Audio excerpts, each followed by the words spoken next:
yesterday we have seen a JK flip-flop, clock JK flip-flop, and also with preset and clear. So I suppose this JK flip-flop is clear to you.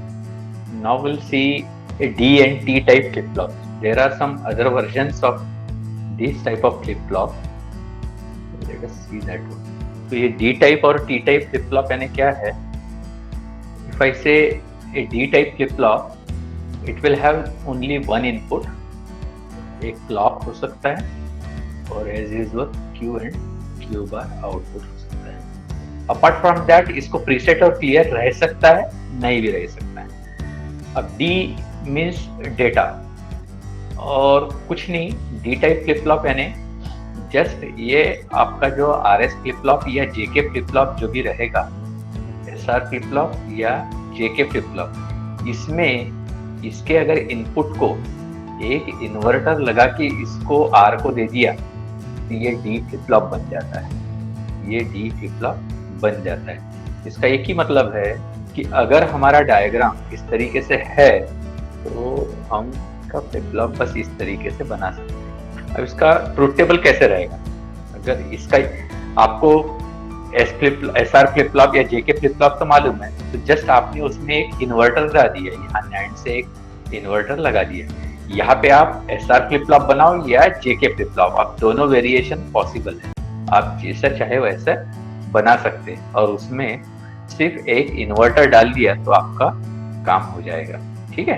So that is a D type flip flop. You can think this as either SR or JK and just you are connecting a inverter in between, then it becomes a D type flip flop.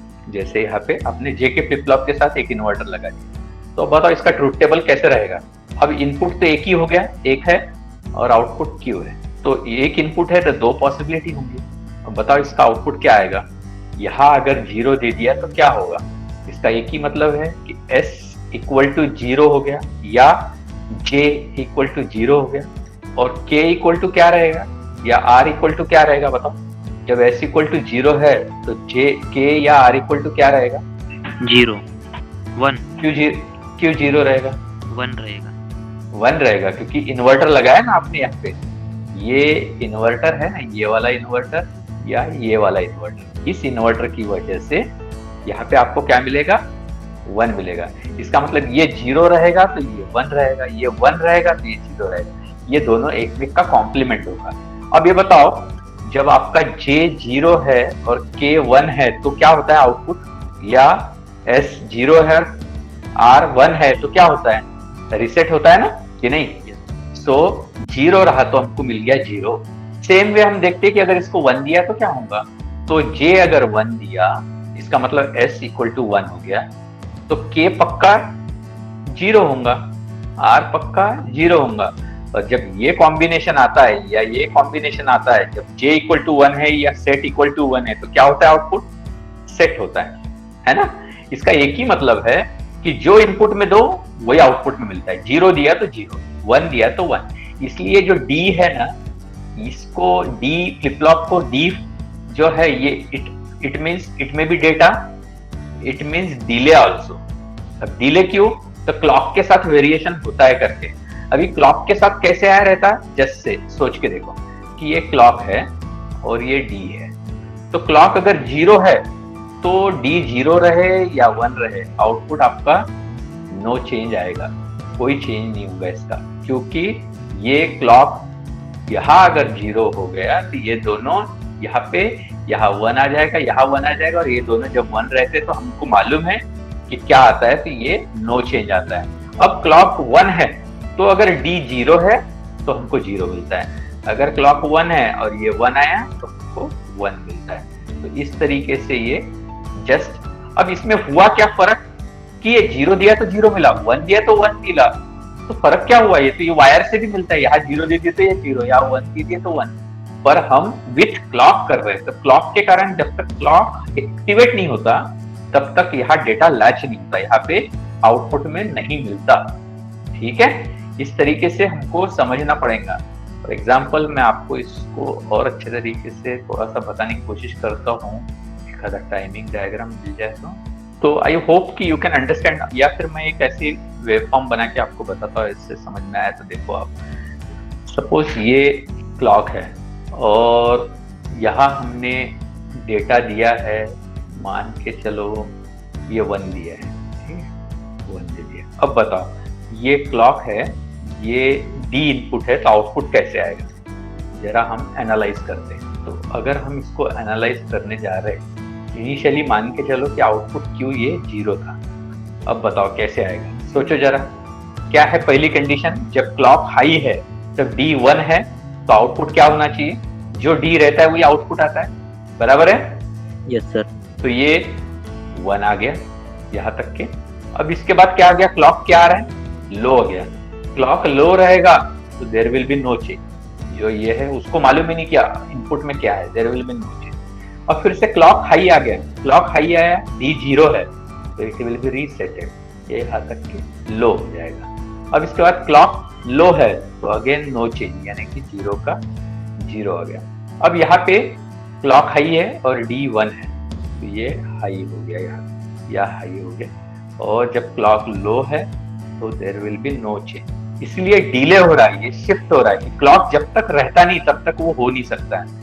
अब जैसे ये clock high है, यहाँ पे actually data लो यहाँ पे भी आ गया था, लेकिन ये लो नहीं हुआ, ये क्लॉक के लिए वेट करता है। क्लॉक जब तक हाई नहीं होता तब तक नहीं होता। जैसे यहाँ क्लॉक हाई है, ये यहाँ पे क्लॉक हाई है और डेटा लो है, तब ये लो होता है। अब लो हो गया, ये अब लो हो गया, और फिर क्लॉक लो है करके ये वैसे के वैसे रहता है। और इसके बाद क्लॉक हाई है, डी भी 1 है तो ये 1 है। इस तरीके से हमको समझना पड़ेगा, समझे? इस तरीके से आउटपुट है। तो ये समझ में आया कि आपको कि क्लॉक अगर 0 है तो डी कुछ भी रहे, आउटपुट आपका नो चेंज आता है। और क्लॉक 1 है तो 0 है तो 0 आएगा, 1 है तो 1 आएगा। बस यही इसका ये है। चलो अब नेक्स्ट टाइप का फ्लिप फ्लॉप देखते हैं, that is T type flip flop. अभी हमने क्या देखा था कि डी फ्लिप फ्लॉप जो है वो आरएस से भी बना सकते हैं और जेके से भी बना सकते हैं, लेकिन ये जो है ये फ्लिप फ्लॉप जो है टी फ्लिप फ्लॉप, ये सिर्फ जेके से बन सकता है। ये टी फॉर टॉगल ही है, इसका नाम ही टॉगल है। तो टॉगल तो आरएस फ्लिप फ्लॉप में नहीं होता ना, तो इसका ब्लॉक डायग्राम ये T1 इनपुट, ये क्लॉक, चाहे तो प्रीसेट क्लियर दिखा सकते हैं या नहीं भी दिखाया तो चलता है। ये इसके आउटपुट है और ये बनता है, तो ये जेके फ्लिप फ्लॉप से बना सकते हैं, तो ठीक है।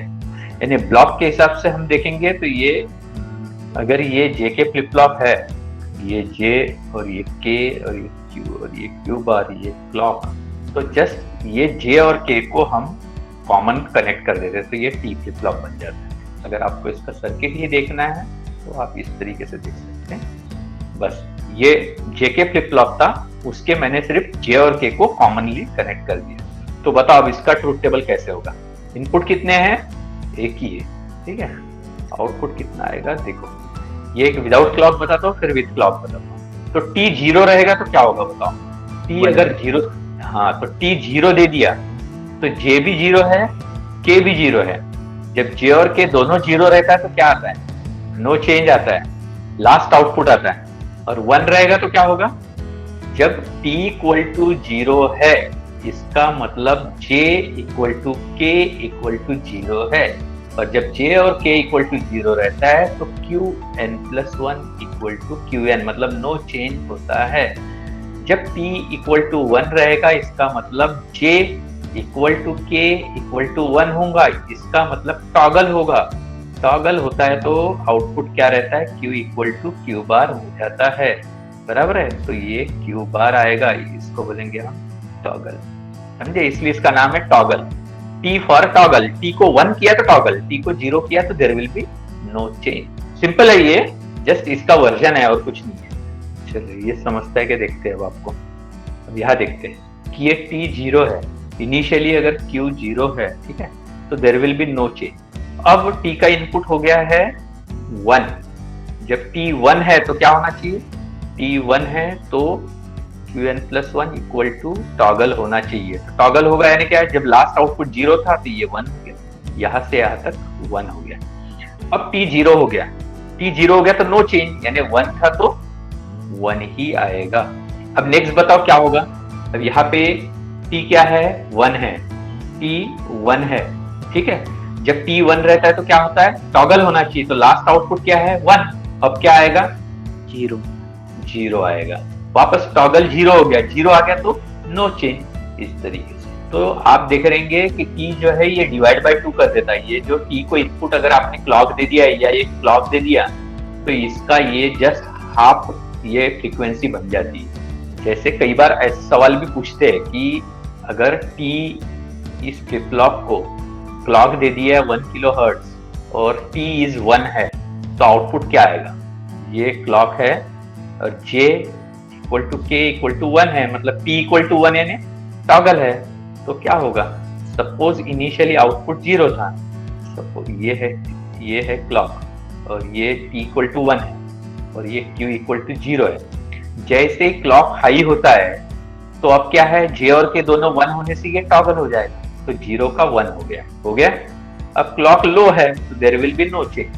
Again the clock is high, यहाँ पे clock is high, clock high आ गया और तब t इक्वल टू 1 है तो टॉगल करेगा, तो टॉगल किया तो यह हाई का लो हो गया। फिर क्लॉक लो है, there will be no change. Then again clock high तो ये टॉगल करेगा, जब क्लॉक लो नो चेंज। इस तरीके से आप देख रहे हैं कि इसका टाइम पीरियड डबल डबल होते जा रहा है। इसका टाइम पीरियड अगर t है यहाँ पे और एक t है तो आप देख रहे हैं यहाँ से यहाँ तक डबल t आ रहा है, ठीक है। इसका मतलब f dash equals to f by 2 आ रहा है और इसलिए क्लॉक की अगर 1 किलो हर्ट्ज फ्रीक्वेंसी है तो आउटपुट की फ्रीक्वेंसी कितनी आएंगी, 500 हर्ट्ज आएंगी। तो ये ध्यान में आ रहा है आपके कि नहीं? Yes sir. अब जरा ये समझ में आ गया आपके। अच्छा चलो ये बताओ मुझे, अब डी फ्लिप फ्लॉप और टी फ्लिप फ्लॉप आपको समझ में आ गया। अब जरा इसका मुझे आउटपुट बताओ कि ये डी फ्लिप फ्लॉप है, ठीक है, ये डी है, ये क्यू है, ये क्यू बार है, ठीक है, यहाँ पे क्लॉक दिया हुआ है और ये जो क्यू बार है ये इसको कनेक्ट कर दिया डी को। तो बताओ आउटपुट कैसे आएगा, यहाँ पे आउटपुट कैसे आएगा, सोचो जरा, ट्राई करो। मान के चलो ये आपका क्लॉक है और इनिशियली आउटपुट Q जो है वो 0 है। बताओ जब आउटपुट Q इक्वल टू 0 है तो Q बार इक्वल टू कितना रहेगा, 1। और ये 1 यहाँ पे आ गया D में। जब D 1 रहेगा तो आउटपुट क्या आएगा, वो तो फॉलो करता है ना, output just follows the input. अगर D में 0 है तो 0, 1 है तो 1। पर कब, जब क्लॉक एक्टिव होगा तो क्लॉक हाई होगा तभी आएगा। तो यहाँ क्लॉक हाई है तो क्या आएगा, अब आउटपुट बताओ, 1 आ गया। यस, ये 1 आ गया, यहाँ से यहाँ तक 1 आ गया। जब क्लॉक लो रहता है तो क्या होता है, नो चेंज। यस का मतलब 1 का 1 ही। अब जब यहाँ पे आउटपुट अभी क्या है, 1 है। अब सोचने का यहाँ पे ये आउटपुट 1 है तो क्यू बार कितना रहेगा, 0। ये 0 यहाँ आ गया और अब क्लॉक हाई है तो क्या होगा, 0 हो जाएगा। बराबर है, 0 हो जाएगा। और फिर क्लॉक लो में नो चेंज। यस। सो ये इसी तरीके से कंटिन्यूअस स्क्वायर बनाते जाएगा, यानी ये क्या करेगा, this is like a frequency divider, divide by 2 या डिवाइड बाय 2 बोल सकते हैं आप इसको, कि जो क्लॉक की फ्रीक्वेंसी है उसके डिवाइड बाय 2 करता है। एक काय से डिवाइड होता है, ये ऐसा डी को ऐसे कनेक्ट करने से, टी को 1 कनेक्ट करने से टॉगल फ्लिप फ्लॉप में। अभी बताया ना अपन ने, ये देखिए अपन ने टॉगल फ्लिप फ्लॉप में 1 दिया तो क्या हुआ। Yes sir. अब आपको एक और मैं होमवर्क देता हूँ, उसमें भी सेम आना चाहिए, आपको समझ में आना चाहिए। ये इतनी चीजें मैं पढ़ाना चाहता नहीं था कि ऐसा फ्लिप फ्लॉप है सपोज, और ये क्लॉक है कि एस को क्यू बार कनेक्ट कर दिया और आर को क्यू कनेक्ट कर दिया, तो इसका आउटपुट कैसे आएगा। ये ultimately d type flip flop ही बन गया ना। देखो एस को जो दिया है उसके कॉम्प्लीमेंट आर को दिया है ना, इसका मतलब ही वहां इन्वर्टर लगा हुआ है। यहाँ अगर एस है तो यहाँ आर है। देखो आप एस को आपने दे दिया क्यू बार और आर को दे दिया आपने क्यू, है ना। तो इससे भी आपको डिवाइड बाय 2 आएगा, पर खुद करके देखो आप लोग। तो आई होप कि D type and T type flip flop आपको समझ में आ गया। Yes sir. ओके, अब हम थोड़ा एक और चीज की तरफ जाएंगे कि जो जेके फ्लिप फ्लॉप इतना अच्छा हमने इसका गुणगान किया, इसमें भी एक फ्लॉ है, इसमें भी एक प्रॉब्लम है। उसको बोलते हैं रेस अराउंड कंडीशन, ये पूछा जाता है ऑफन कि what do you mean by race around condition. होता क्या है कि वी डू एक्सपेक्ट कि जब हम j equal to k equal to 1 करेंगे तो आउटपुट जो है वो टॉगल करेगा, है ना? यही बात करते हैं कि नहीं? Yes sir. हाँ, लेकिन इसमें प्रॉब्लम कैसे आता है कि सपोज अगर आप जेके फ्लिप फ्लॉप का डायग्राम देखेंगे तो अगर ये मेरी क्लॉक है, थोड़ा जानबूझ के एलेबरेटेड दिखा रहा हूं, और ये क्लॉक है और ये j equal to k equal to 1 है, तो क्या होता है कि अगर मेरा आउटपुट इनिशियली Q 0 था, ये अगर 0 था तो यहाँ टॉगल करता है, बराबर है? ये टॉगल हो गया, 0 का 1 हो गया। लेकिन इसको देखो, एक यहाँ बना ही लेता हूं, आप ये देखो, अब ये Q 0 का 1 हो गया ना, ये 0 का 1 हो गया यहाँ पे। जब ये इनिशियली 0 था, अब ये बन गया 1, और ये 1 था तो ये बन गया 0। अब ये 0 यहाँ आएगा, यहाँ का 1 इधर आएगा, और ये क्लॉक अभी भी हाई है, ये क्लॉक अभी भी हाई है।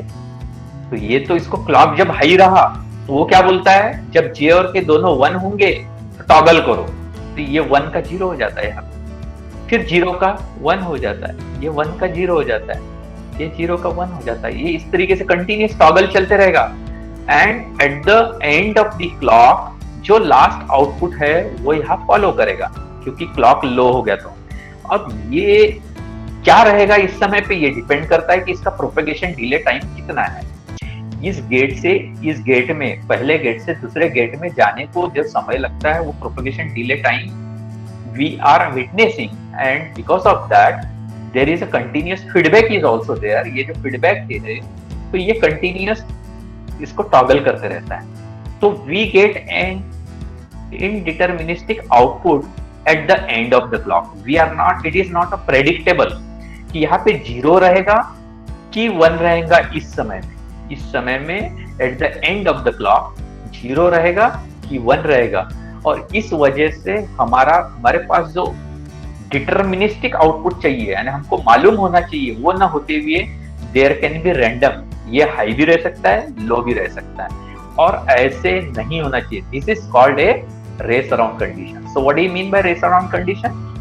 When J and K both are 1, and in JK flip flop, due to this feedback, you can say there is a continuous toggling of a output, and at the end of the high of the clock, we are not predicting, or we are not able to determine whether the output will remain at high or low, and as it is continuously toggling, we are not able to predict what will be the output at the end of the clock. So this is a problem known as a race around condition. Have you understood this one? Yes sir। Yes। So this is the problem race around। अब इसके solution क्या है? There are two solutions you can say। वैसे कई solutions है। एक तो कि इसकी जो क्लॉक है, ये जो चैटरिंग, ये डिले टाइम जो हो रहा है, इससे भी छोटा अगर इसका क्लॉक कर दिया जाए तो, पर वो अनरियलिस्टिक है, मतलब प्रैक्टिकेबल नहीं है। इट इज नॉट फिजिबल कि इतना फास्ट क्लॉक या इतने हाई फ्रीक्वेंसी का क्लॉक यूज किया जाए। तो ये जो बोला है एक सॉल्यूशन कि इसका जो टाइम पीरियड है, किस चीज का, तुम्हारे प्रोपगेशन डिले का जो टाइम है, यानी टीडी जो है, ये प्रोपगेशन डिले से भी इसका क्लॉक का जो टाइम है वो छोटा होना चाहिए। ऐसा अगर हम चुन पाए तो हमारा बहुत बढ़ सकता है, हमारा प्रॉब्लम सॉल्व हो सकता है कि उस क्लॉक में हो जाए, लेकिन ये प्रैक्टिकेबल नहीं। तो दूसरा सॉल्यूशन है कि एज ट्रिगर्ड अगर यूज करे तो एज ट्रिगर्ड क्लॉक करे, क्योंकि एक ही समय पे एक ही क्लॉक का ऐसा मतलब चलता है इस टाइप से। एक थोड़ा बहुत ये एक सॉल्यूशन है, बट इससे भी अच्छा सॉल्यूशन जो है वो है नया एक और फ्लिप फ्लॉप पढ़ने वाले, वो हम लोग पढ़ने वाले master slave JK flip flop. ये master slave JK flip flop क्या होता है, इस पर अब हम लोग ध्यान देने वाले हैं, ठीक है? So let me right MS जेके flip flop, master slave JK flip flop. इसमें क्या होता है जरा ध्यान देना, ठीक है? आपने जेके फ्लिप फ्लॉप तो देख लिया क्या रहता है। बस 2 जेके फ्लिप फ्लॉप हम ले रहे हैं और उसको बैक टू बैक कनेक्ट कर रहे हैं। ये दिख रहा है कि आपको डायग्राम? क्या फर्क है देखो तो जरा। ये देखो, ये एक ऐसा ले लिया हमने, यहाँ जे था, यहाँ के, यहाँ क्यू, यहाँ क्यू बार, यहाँ जे, यहाँ के, यहाँ क्यू, यहाँ क्यू बार। ठीक है, हमने क्या कर दिया, इसको कनेक्ट कर दिया, क्यू जे को और क्यू बार के को। यहाँ पे ये जो क्लॉक यहाँ दिया था उसका इन्वर्टेड क्लॉक इसको दे दिया। दिख रहा है आपको? देखो तो जरा, इन्वर्टेड क्लॉक यहाँ दिख रहा है। और लास्ट में क्या किया कि इसके इंटरनल फीडबैक तो रहते थे, लेकिन ये जो लास्ट में इसका जो क्यू बार है, इसको मैं अलग कलर से बताता हूँ, इसका जो क्यू बार है ये इस जे को लाया मास्टर के, और इसका जो क्यू है वो इसके के को लाया है। इतना फर्क है। ये डायग्राम में नहीं ड्रॉ किया तो भी समझ में आ जाएगा आप लोग में। इतना फर्क ध्यान में आया क्या? पहले देखो, फिर बाद में मैं आगे बढ़ता हूँ कि इसका एक्सप्लेनेशन क्या होगा। और अभी हमको इसको, आप ये जो MSJK है, it is behaving very similar to JK flip flop. Only thing is हम लोग देख रहे हैं कि हमारा कौन सा वाला प्रॉब्लम सॉल्व होना चाहिए, रेस अराउंड कंडीशन का, यानी कब जे और के दोनों जब 1 है तो वो प्रॉब्लम ये सॉल्व करता है क्या, ये देखना है। ठीक है, तो it is like I am just making it कि ये कुछ नहीं, ये ऐसे 2 जेके फ्लिप फ्लॉप लगाए हैं और जिसको हम इस तरीके से कनेक्ट कर रहे हैं। ठीक है, तो बढ़े आगे, देखें कि क्या होता है।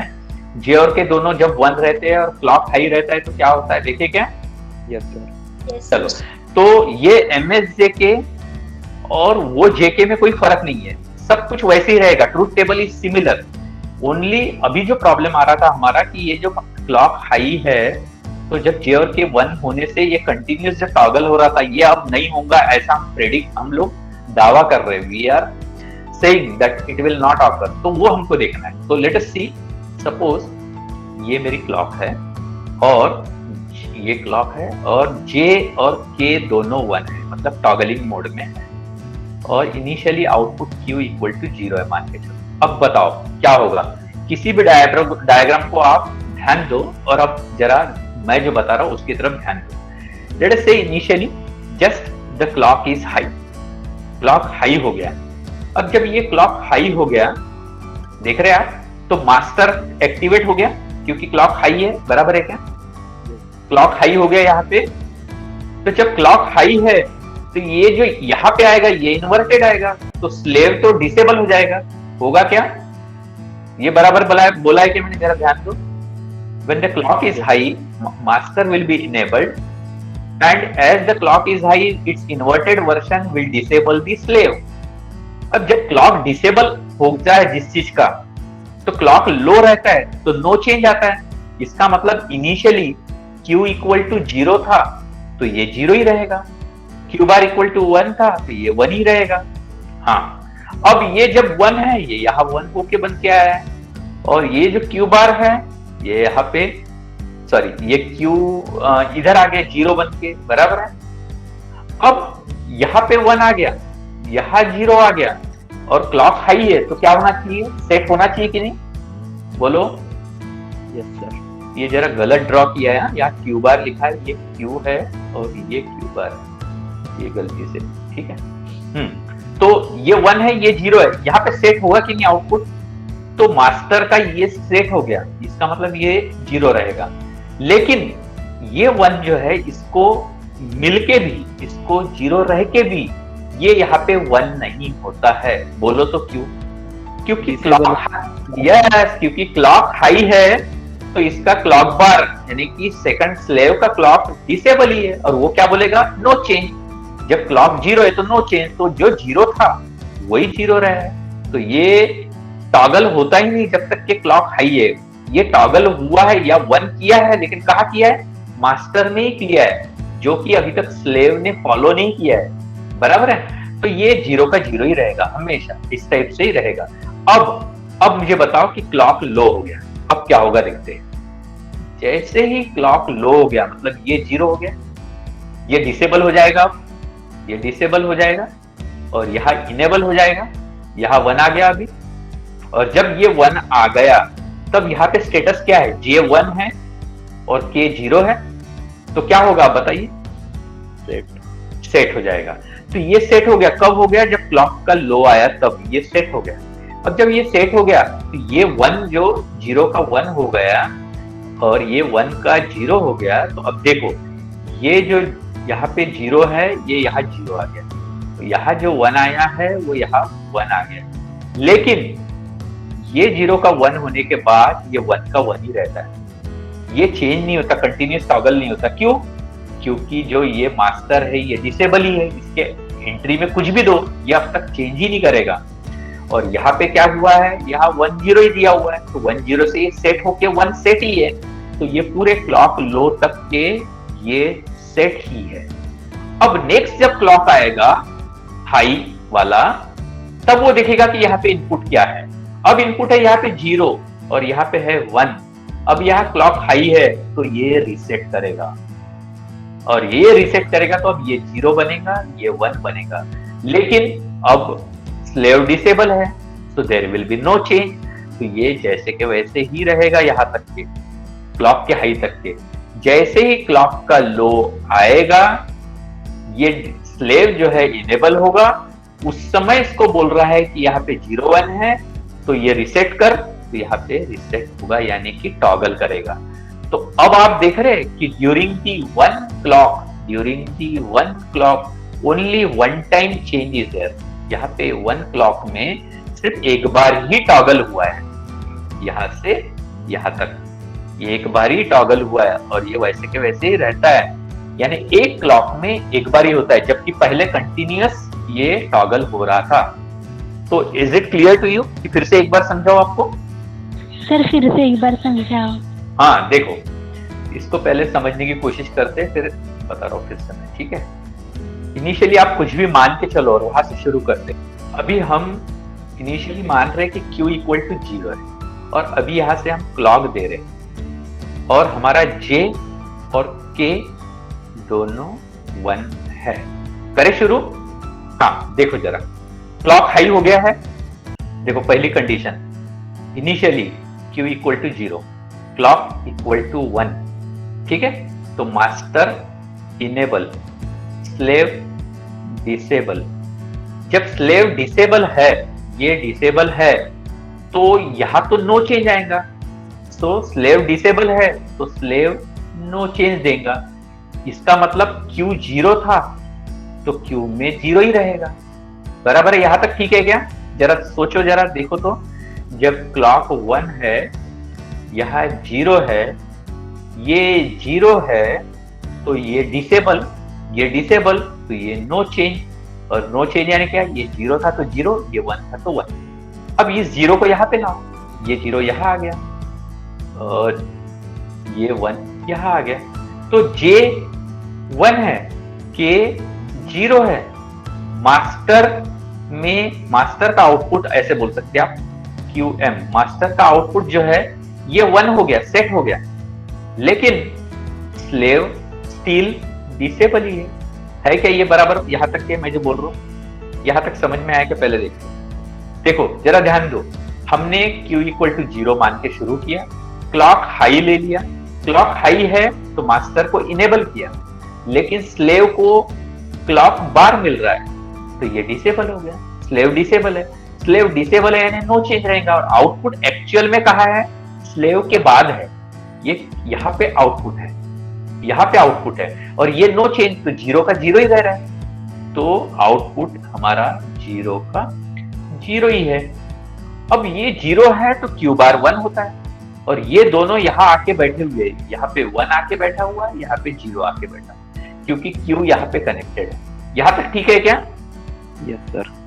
हाँ, अब क्लॉक हाई होने से ये 1, J 1 है और K 0 है, तो यहाँ 1 हो गया, यहाँ 0 हो गया, लेकिन ये आगे नहीं जा रहा, ये मास्टर पे ही अटका हुआ है, ये 1 0, ये आउटपुट में 0 1 ही है। ये कब तक रहेगा? जब तक कि क्लॉक हाई है, ये 0 का 0 ही रह रहा है यहाँ तक के। अब जैसे, अब नेक्स्ट कंडीशन देखते कि क्लॉक लो है, ठीक है? अब क्लॉक लो आ गया, जैसे क्लॉक लो आ गया, मास्टर डिसेबल हो गया और स्लेव इनेबल हो गया। ये बराबर है क्या? Yes sir. और स्लेव में कैसा है कि ये आपका इनेबल हो गया, यहाँ 1 मिल गया क्योंकि 0 का 1 होके, और यहाँ पे जे, इसके जे में यहाँ 1 आके बैठा हुआ है स्लेव के, और इसके के में ये 0 आके बैठा हुआ है। तो अब क्या चेंज आएगा इसके आउटपुट में बताओ? ये 1 है, ये 0 है, तो ये 1 हो जाएगा, ये 0 हो जाएगा। ये बराबर है क्या? Yes sir. क्योंकि ये जो मास्टर का QM और ये QM बार, ये 1 0 बन के बैठे थे, लेकिन इधर नहीं जा रहे थे क्योंकि ये इनेबल नहीं हुआ। अब ये इनेबल हो गया, अब ये इनेबल हो गया, तो ये 1 यहाँ पे आ गया, ये 0 आ गया। अब ये 1 फीडबैक आएगा, लेकिन मास्टर डिसेबल ही है, ये फीडबैक आ गया। ये अगर अभी 0 का हमने अब 1 हो गया, ये 1 का 0 हो गया, तो ये यहाँ पे 1 आएगा और यहाँ पे 0 आएगा, लेकिन मास्टर अभी डिसेबल ही है, इसलिए रीसेट होगा नहीं, तब तक मास्टर अभी होगा ही नहीं। तो अब क्या हो रहा है, जैसे ही क्लॉक लो आता है, जैसे ही क्लॉक लो आता है, मास्टर डिसेबल हो गया, स्लेव इनेबल हो गया, और स्लेव इनेबल होने की वजह से आखिरी में आउटपुट 1 हो गया। इसकी वजह से जब क्लॉक लो आता है तब ये हाई होता है। अभी आउटपुट हाई है तो हाई रहेगा जब तक कि क्लॉक लो है।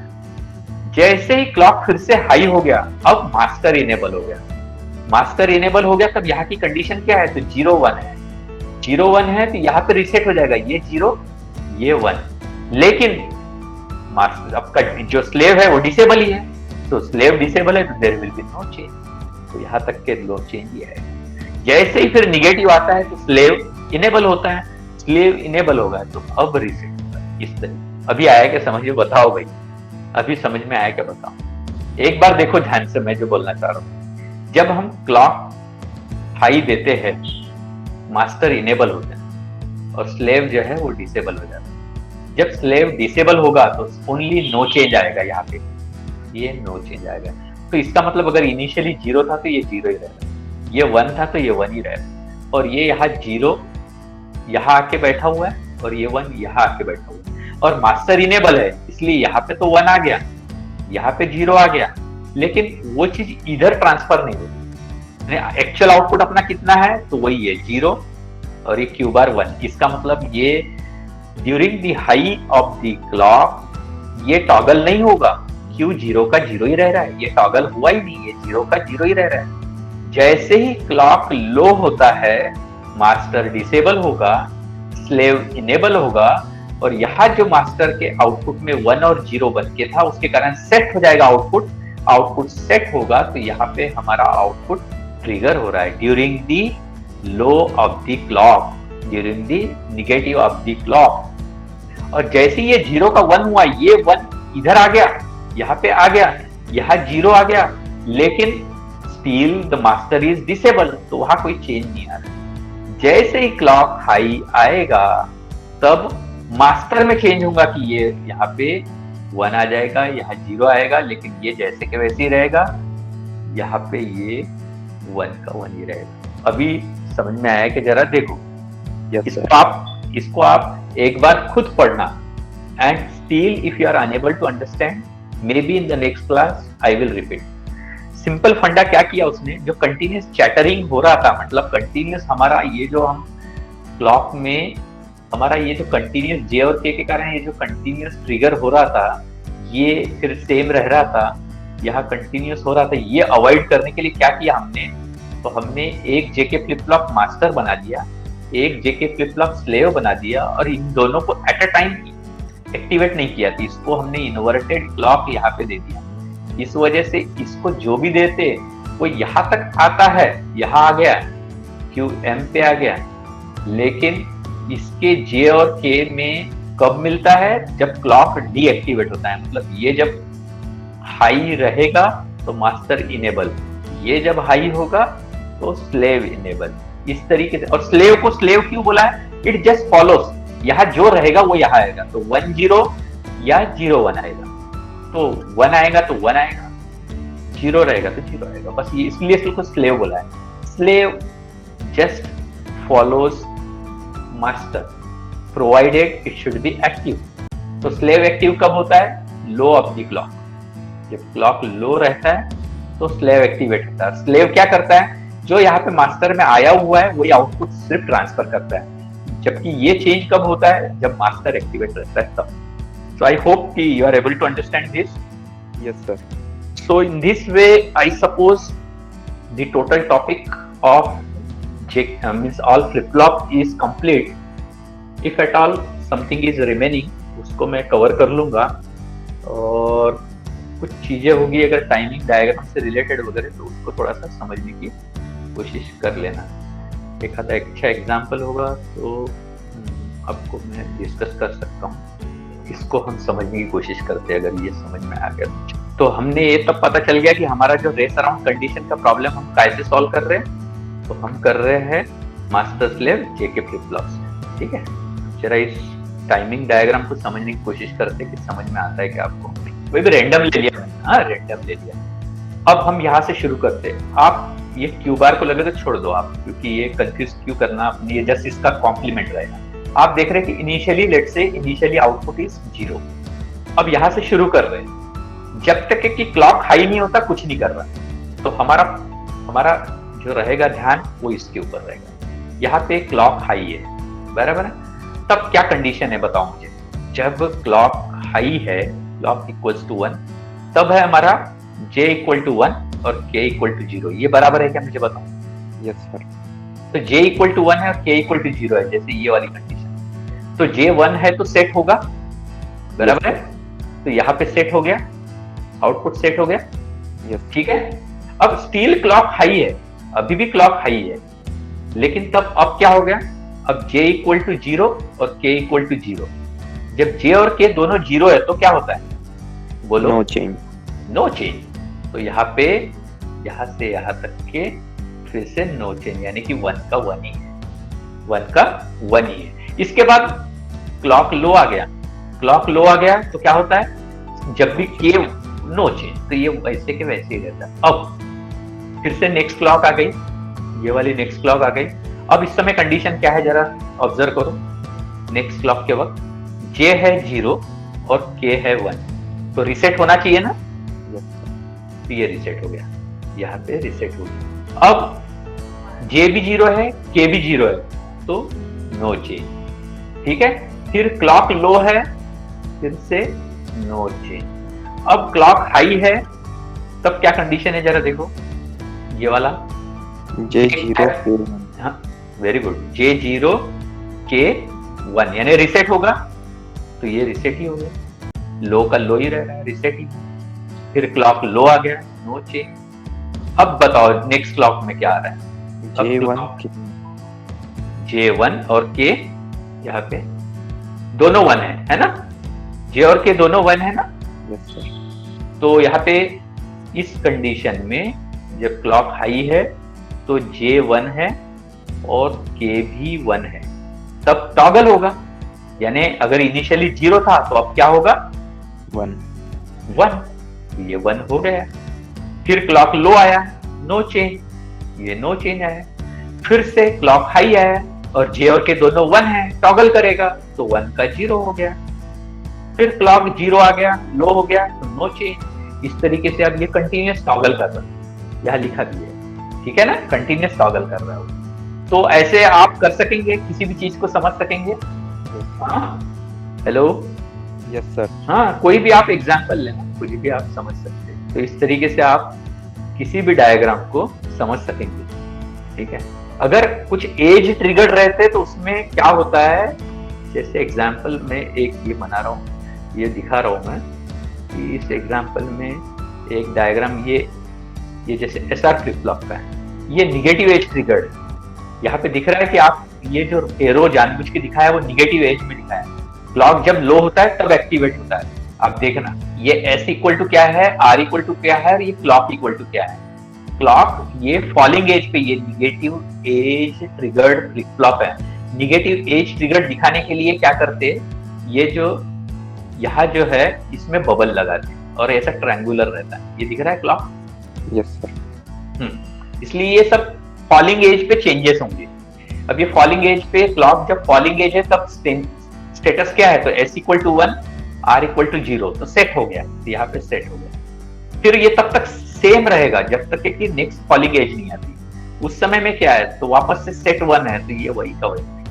अब यहाँ पे क्या है, तो r equal to 1, s equal to 0, तो ये रिसेट हो गया। इस तरीके से आपको समझना पड़ेगा, ठीक है। और ये निगेटिव एज ट्रिगर्ड का अपने को बहुत यूज भी आता है, तो इस तरीके से आप समझने की कोशिश करें, ठीक है। मैं लगे तो ये वेवफॉर्म आपको दूंगा, आप इसको समझने की कोशिश करें। तो अब जरा एक बार रिकॉल करते कि हमने क्या क्या देखा। पहले हमने SR फ्लिप फ्लॉप देखा, ठीक है ना, जिसके 0-0 में नो चेंज आता है, 0-1 में रिसेट होता है, 1-0 में सेट होता है, और 1-1 हम यूज नहीं करते हैं। इसके बाद हमने JK फ्लिप फ्लॉप देखा कि इसके 0-0 में नो चेंज, 0-1 में रिसेट, 1-0 में सेट, और 1-1 में क्या होता है, toggle. Yes, it will be toggle. और ये हमने कंडीशन इंप्रूव किया कि SR में जो प्रॉब्लम था वो यहाँ लाया। लेकिन हम इसके बाद D फ्लिप फ्लॉप पढ़े, जो कि कुछ नहीं, SR और JK में एक इन्वर्टर लगा दिया तो आपका बन जाता है ये, बराबर है। ये J रहे या S रहे, ये K रहे या R रहे, एक इन्वर्टर लगा दिया तो आपका ये बन जाता है D टाइप फ्लिप फ्लॉप। तो D में तो कुछ नहीं, आपने जैसा 0 दिया तो 0 आता है, 1 दिया तो 1 आता है, इस तरीके से। और T में क्या करते हैं कि JK फ्लिप फ्लॉप जो है, इसी के दोनों ये बस कॉमनली कनेक्ट कर दिए तो T फ्लिप फ्लॉप बन जाता है। और यहाँ पे हमने देखा कि T में अगर 0 दिया तो there will be no change, ये लास्ट आउटपुट मेंटेन करेगा, और 1 दिया तो ये लास्ट आउटपुट को कॉम्प्लीमेंट करेगा। इसके बाद हमने देखा कि there is a still problem in JK flip flop कि रेस अराउंड कंडीशन है, और वो रेस अराउंड कंडीशन निकालने के लिए हमने 2 JK फ्लिप फ्लॉप को मास्टर एंड स्लेव में लगाया कि इसको जो भी क्लॉक दे रहे उसके अपोजिट या इन्वर्टेड हमने क्लॉक दे दिया स्लेव को। और इस तरीके से हमने अचीव किया कि during the clock only one of the section will be active, and that will ensure us that during the clock only one change will take place. There will not be a continuous change. So I hope this is the thing that I have cleared. And in addition, we have seen the function of preset and clear, which are a asynchronous input and how it functions. Okay, that we have. So this, I suppose, we have come to end of the topic.